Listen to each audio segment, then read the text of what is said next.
Hello everyone, कैसे हैं आप लोग। मेरी उम्मीद है कि आप लोग ठीक होंगे, अपनी सेहत, पढ़ाई और फैमिली का बहुत अच्छे से ध्यान रख रहे होंगे।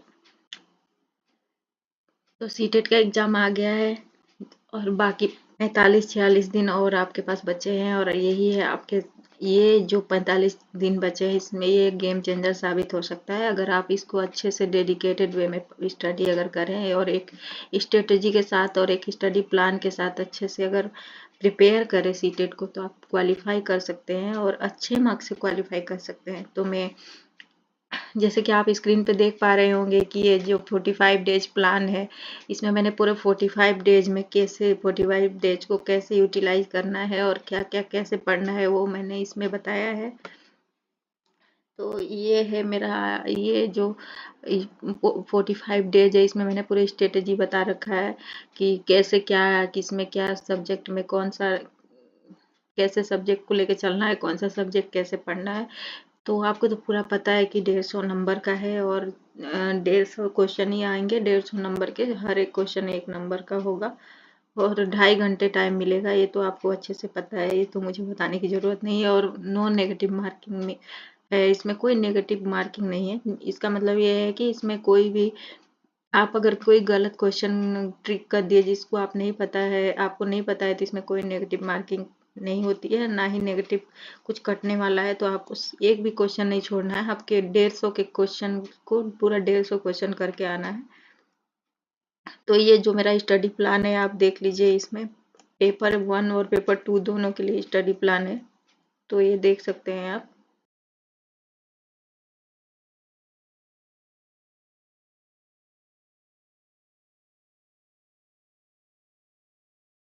ये इसको अच्छे से देख लीजिए, मैं स्क्रॉल कर रही हूँ, इसको आप लिख भी सकते हैं।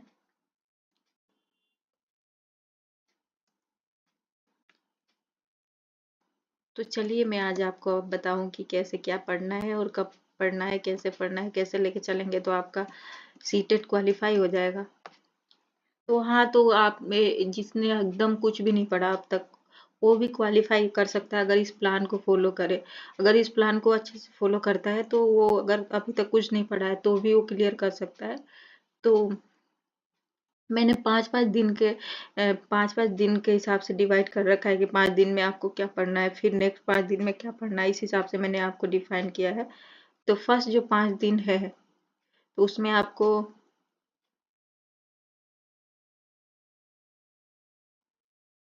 तो उसमें आपको फर्स्ट फर्स्ट 5 दिन में आपको सबसे पहले आपको तो सिलेबस एनालाइज करना है कि सिलेबस में क्या क्या आएगा। आपको ये देखना है सिलेबस, पूरा अच्छे से देखना है सिलेबस, कि सिलेबस में क्या क्या आएगा और क्या क्या नहीं आएगा और क्या क्या क्या पढ़ना है। ये तो आपको अच्छे से एनालाइज करना है कि आपको कौन कौन सा एरिया में क्वेश्चन पूछा जाता है। और नेक्स्ट आपको कोई एक काम करना है कि नेक्स्ट आपका जो काम रहेगा फर्स्ट 5 दिनों में, आपको 5 साल का, एटलीस्ट 5 साल का आपका जो PYQ क्वेश्चन है, जैसे कि प्रीवियस ईयर क्वेश्चन जो पुराने 5 साल के जो आ चुके हैं, जैसे 2020 से आप देख सकते हैं, 2020 से लेके अभी तक के जितने पेपर हुए सबको आपको एनालाइज करना है। लगाना नहीं है बैठ के कि क्वेश्चन लगा रहे हैं कि सही है गलत है, ऐसा ऐसा नहीं करना है। पहले आपको फर्स्ट डे में आपको,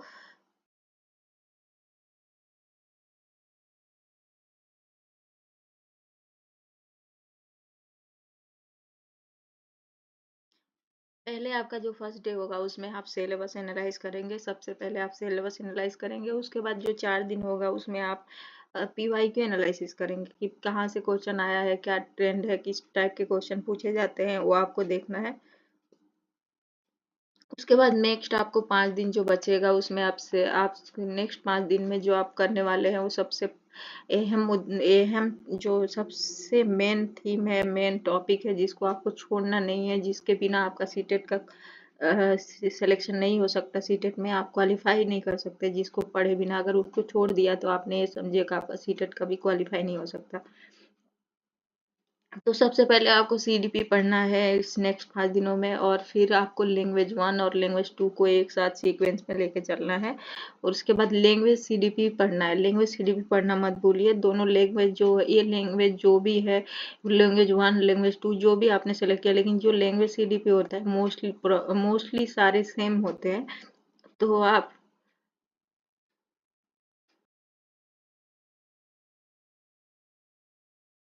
लैंग्वेज सीडीपी को आप एक साथ लेके चल सकते हैं। इसमें आपका कोई ऐसा नहीं है कि आप लैंग्वेज वन, आपका मान लीजिए लैंग्वेज वन आपका हिंदी है और नेक्स्ट लैंग्वेज इंग्लिश है या आसामीस है, हिंदी है, ऐसा कुछ आपने चूज किया है तो आप इसमें दोनों लैंग्वेज का जो व्याकरण वाला सेक्शन है उसको अगर अलग अलग है तो अलग अलग पढ़ सकते हैं, लेकिन लैंग्वेज सीडीपी जो होता है ना मोस्टली सेम होता है, कुछ भी उसमें डिफरेंस नहीं होता है, थोड़ा बहुत कुछ कुछ अंतर होता है।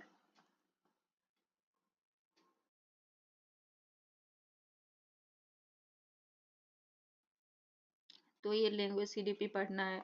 अब सीडीपी में भी आपको क्या क्या पढ़ना है, मेनली जो आप जिस पे आप फोकस कर सकते हैं, जैसे विकास का चरण है जो, जैसे पियाजे ने, वाइगोस्की ने, गोलबर्ग ने क्या बताया है विकास, एक बच्चे का डेवलपमेंट का कितने कितने चरण कितने डिवाइड कर रखा है, उसको आपको अच्छे से देखना है। फिर आपको सीखने का सिद्धांत, जैसे लिसनिंग, स्पीकिंग, रीडिंग, ये सब चीजें आपको उस पर ध्यान देना है।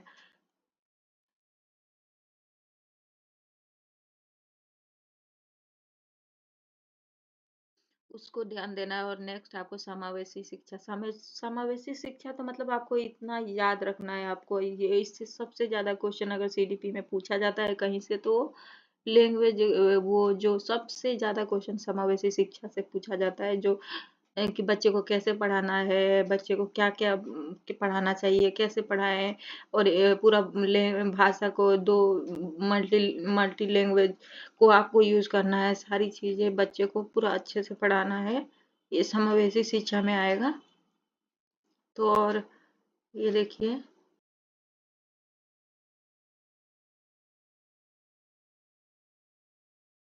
और नेक्स्ट आपको सीडीपी, और फिर सीडीपी में आपको ये जो मैंने बताया सीडीपी का पार्ट है, और सीडीपी का फिर पीवाई के क्वेश्चंस आपको लगाने हैं सीडीपी का। मैंने बस अभी सीडीपी का पार्ट बताया है आपको कि इसमें क्या क्या पढ़ना है। और फिर नेक्स्ट जो आपका जो पार्ट होगा वो लैंग्वेज वाला पार्ट होगा, जैसे भाषा होगा, भाषा वन और भाषा टू। आपको पता है कि भाषा वन में या भाषा टू में क्या क्या होगा, जो भाषा वन भाषा टू है उनका जो सिलेबस का जो बांटने का तरीका है या जो पूछने का तरीका है, या क्या क्या पूछने वाला होता है उसमें, जो होता है उसमें मोस्टली चीजें सेम होती है। तो उसमें जैसे कि व्याकरण होगा, जैसे हिंदी है आपका सब्जेक्ट तो आप उसका हिंदी का व्याकरण पूछेगा, और इंग्लिश है तो उसमें इंग्लिश का ग्रामर पूछेगा। तो ये चीजें तो सेम होता है। तो और अपठित गद्यांश अभ्यास करना है आपको, जैसे कि हिंदी लैंग्वेज लिया तो उसमें अपठित गद्यांश लैंग्वेज वन में, और इंग्लिश है दूसरा, तो उसमें आपको कॉम्प्रिहेंसिव जो क्वेश्चन जो पैसेज देता है उससे क्वेश्चन पूछता है।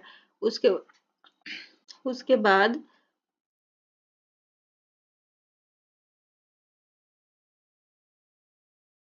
उसके बाद जो पूछता है वो भाषा का शिक्षण शिक्षण विधियां है, जो भाषा एक भाषा को सिखाने के लिए क्या क्या विधियां है उससे क्वेश्चन पूछता है। और ये सब चीजें इस पे ज्यादा आपको फोकस करना है। और उसके बाद आपको पीवाईक्यू क्वेश्चन लगाने हैं भाषा का। ये जो मैंने बताया है इसमें आपका 10 दिन जा चुका है, मतलब 10 दिन 10वां दिन तक ये इतना सब आपको पढ़ना है। तो उसके बाद आप ये देख लीजिए, आपको फर्स्ट पहले में ये सब्जेक्ट एनालाइज सिलेबस करना है, उसके बाद 5 ईयर पीवाई की एनालिसिस करना है, उसके बाद आपको नेक्स्ट 5 डेज में आपको सीडीपी लैंग्वेज वन और लैंग्वेज टू को पढ़ना है, लैंग्वेज सीडीपी पढ़ना है।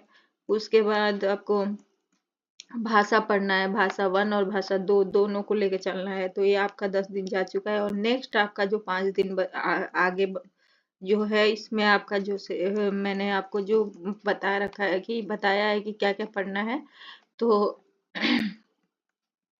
इसमें आप देखिए इसमें नेक्स्ट क्या है, इसमें नेक्स्ट 5 दिनों में आपको गणित, जो आपने अगर आपका गणित अगर आप गणित चूज नहीं किए हैं पेपर टू में तो आप सिर्फ एक एक पेपर, जैसे फर्स्ट पेपर में तो चूज करने का ऑप्शन नहीं, उसमें तो गणित पूछता ही है, जैसे मैथमेटिक्स जो है वो पूछेगा ही।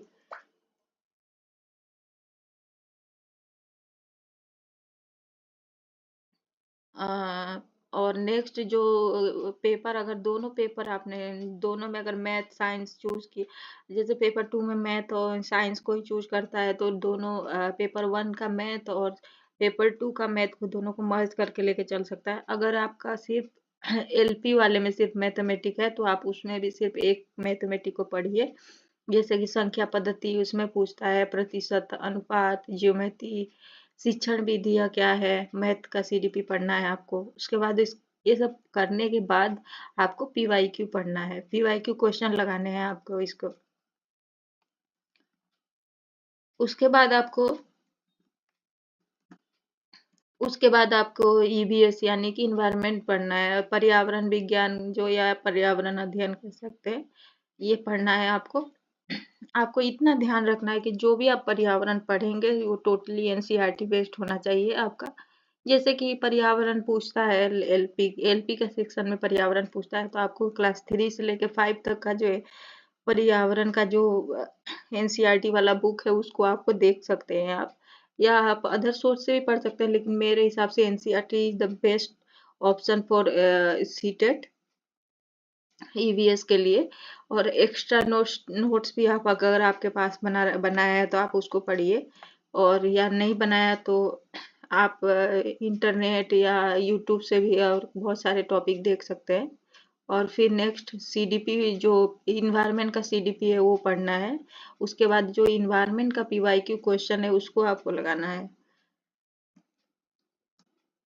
इसमें आपके 15 दिन जा चुके हैं, और नेक्स्ट आपका जो 16वां दिन है, जो 16वां दिन से 20वां जो दिन है, जो और 5 दिन है, इसमें आपको क्या पढ़ना है। अगर आपने विज्ञान और गणित आपने चूज किया है तो आप इसको लेके चलिए, या आपने सामाजिक विज्ञान चूज किया है, जैसे कि सोशल साइंस अगर आपने चूज किया है तो इसमें आप उसको लेके चल सकते हैं।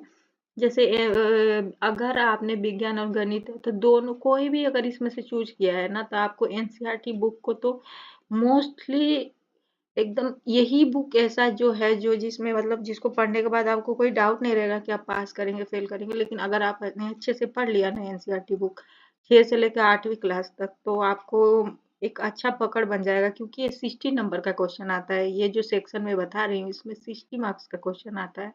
तो इसमें 6 से लेकर 8वीं तक का आपको एनसीईआरटी पढ़ना है, या एनसीईआरटी का समरी भी पढ़ सकते हैं। उसके बाद इसको पढ़ने के बाद आपको नोट्स मेकिंग करना है। जैसे कि आपने एनसीईआरटी बुक पढ़ा, उसमें शॉर्ट नोट बनाना है, कि जैसे एग्जाम एकदम नियरेस्ट रहेगा, 2-3 दिन रहेगा पहले, उससे आपको रिवाइज कर पाएंगे। जैसे इससे आपको नोट्स भी अच्छे से बनाना है, क्योंकि बुक इतना सारा होता है कि आप इतना सारा बुक्स को आप एक साथ एग्जाम के 2 दिन पहले तो पढ़ नहीं सकते हैं, क्योंकि जो एनसीईआरटी बुक है सारे क्लास में, सोशल साइंस की 3 से 4 बुक है, सिर्फ सोशल साइंस के चैप्टर वाइज डिफाइन कर रखा है। इसमें इसमें 5-6 बुक पढ़ना है एग्जाम से पहले, ये तो मतलब बेवकूफ़ी वाला बात है, क्योंकि उसमें ही दिमाग आपका घूम जाएगा। इतना सारा बुक आप कैसे पढ़ पाएंगे। तो इसमें आपको फिर लास्ट में आपको सीडीपी इसका सोशल साइंस का सीडीपी पढ़ना है। सोशल साइंस का अच्छे से सीडीपी पढ़ना है। उसके बाद उसका पीवाईक्यू क्वेश्चंस लगाने, पीवाईक्यू उसके बाद आपको क्या करना है, डे 21 से 25 तक का जो दिन है, नेक्स्ट 5 डेज में आपको know about world map means जो विश्व का मानचित्र है, या उसको आप अच्छे से यूट्यूब के थ्रू, या आपके पास अगर कोई बुक है, एटलस है या कुछ है, तो उससे आप देख सकते हैं। मानचित्र को अच्छे से ध्यान रखिए और अच्छे से याद करने की कोशिश करिए कि कहाँ पे कौन सा देश है, कौन सा महासागर है, कौन सा महादेश है, अच्छे से पूरा इसको याद रखना है। उसके बाद नेक्स्ट भारत का मानचित्र के, तो इसको आपको स्टेट स्टेट वाइज आपको पूरा अच्छे से याद रखना है मानचित्र, उसका भारत का जो मानचित्र है। और उसके बाद भारत के राज्यों को पूरा याद रखना है, उनकी राजधानियों को याद करना है, और फिर प्रीवियस क्वेश्चन का प्रैक्टिस करना है। अब जितने भी क्वेश्चन सब्जेक्ट मैंने ऊपर बताया, सारे कुछ सारे सब्जेक्ट को एक साथ एक जैसे फुल लेंथ टेस्ट होता है, उसको सारे प्रीवियस ईयर क्वेश्चन लगाने हैं और प्रैक्टिस करना है उसका। उसके बाद ऑल सब्जेक्ट रिवीजन करना है। जैसे कि आपको सीडीपी रिवीजन कर सकते हैं, सीडीपी के साथ साथ सीडीपी के साथ आपको language 1, language 2, math, EVS, social science, ये सारे सब्जेक्ट रिवीजन कर सकते हैं जो आपने पहले पढ़ लिया है एक बार। उसको आपने अगर नोट्स बनाया है तो शॉर्ट नोट को अच्छे से पढ़िए, रिवीजन करिए। उसके बाद आपको डे 26 और 30 में आपको सीडीपी का रिवीजन करना है। सीडीपी का रिवीजन करना है क्योंकि ये सबसे मोस्ट इम्पोर्टेंट पार्ट है एग्जाम में सीटेट क्लियर करने के लिए। सीडीपी सीडीपी यानी चाइल्ड डेवलपमेंट पेडागोजी जो होता है बहुत ही इम्पोर्टेंट होता है, इसको आपको पढ़ना है। उसके बाद भाषा 1 और भाषा 2 को आप रिवीजन करेंगे। उसके बाद पर्यावरण जो अध्ययन है उसको रिवीजन करेंगे। उसके बाद डे 31 से 35 जो होगा आपको मैथ का प्रैक्टिस करना है। मैथ मैथ तो आपने ऊपर भी पढ़ लिया है, मैंने बोला था। मैथ का फिर वापस से प्रैक्टिस करना है, मैथ की सीडीपी लगानी है। उसके बाद सोशल साइंस का जो आपने नोट्स मेकिंग किया होगा तो उसको रिवीजन करना है। फिर नेक्स्ट आपको शॉर्ट नोट्स का जो आपने सब्जेक्ट के हिसाब से आपने शॉर्ट नोट बनाया होगा उसको रिवीजन करना है। तो फिर उसके बाद जो 35 और 40 वाला जो डे होगा कि उसमें ऑल सब्जेक्ट का रिवीजन करना है 5 दिनों में। उसके बाद प्रीवियस ईयर क्वेश्चन तो आपको लगाते रहना है साथ साथ। और फिर 41 से लेके 45 वाला जो डे होगा उसमें फुल लेंथ टेस्ट लगाना है आपको, बैठ के पूरा 150 का क्वेश्चन। एक पेपर प्रिंट आउट निकालिए, पूरा एक पेपर जो सीटेट में एक क्वेश्चन जो पूछता है जो पूरा 150 क्वेश्चन एक साथ निकालिए। उसके बाद वो 2.5 घंटे पूरा बैठ के आपको उस क्वेश्चन को लगाना है। उसके बाद टाइम मैनेजमेंट आपको सीखना है कि हाँ इतने घंटे में मैं ऐसे क्वेश्चन लगाई और या लगाया, इतना सही हुआ मेरा, इतना गलत हुआ, और इसमें इसमें ये प्रॉब्लम आ रहा है। और उसके बाद इसमें कोई भी नया टॉपिक आपको नहीं पढ़ना है कि कोई किसी ने बोल दिया कि तुमने ये टॉपिक पढ़ा कि नहीं पढ़ा, उससे कोई मतलब नहीं है, कोई फर्क नहीं पड़ता है किसने क्या पढ़ा है। जो आपने पढ़ा है उस पर भरोसा रखिए, उसको उसको अच्छे से रिवाइज करिए बार बार, और इतने में ही आपका हो जाएगा। उसके बाद एक सबसे मोस्ट इम्पोर्टेंट जो थिंग होता है एग्जाम से पहले, एकदम काम डाउन रहिए और पूरा अपने अंदर सेल्फ कॉन्फिडेंस जो होता है ना उसको बिल्ड करिए, और पूरा को ज़्यादा टेंशन लेने की कोई ज़रूरत नहीं है आपको।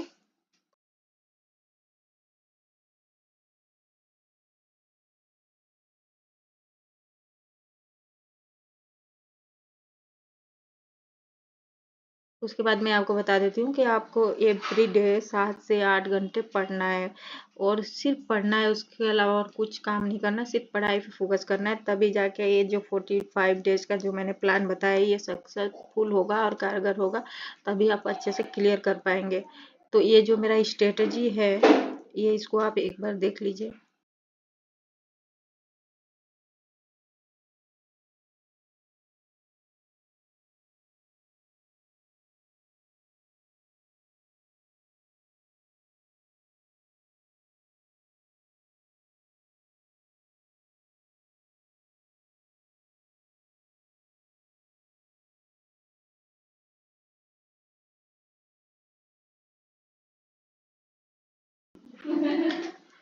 तो ये था मेरा आज का वो जो मेरा 45 डेज का जो प्लान था, कैसे क्या क्या कब कब पढ़ना है, तो ये था मेरा आज का स्टडी प्लान स्ट्रेटजी। तो आप इसको फॉलो कर सकते हैं। तो मिलते हैं नेक्स्ट वीडियो में। Thank you.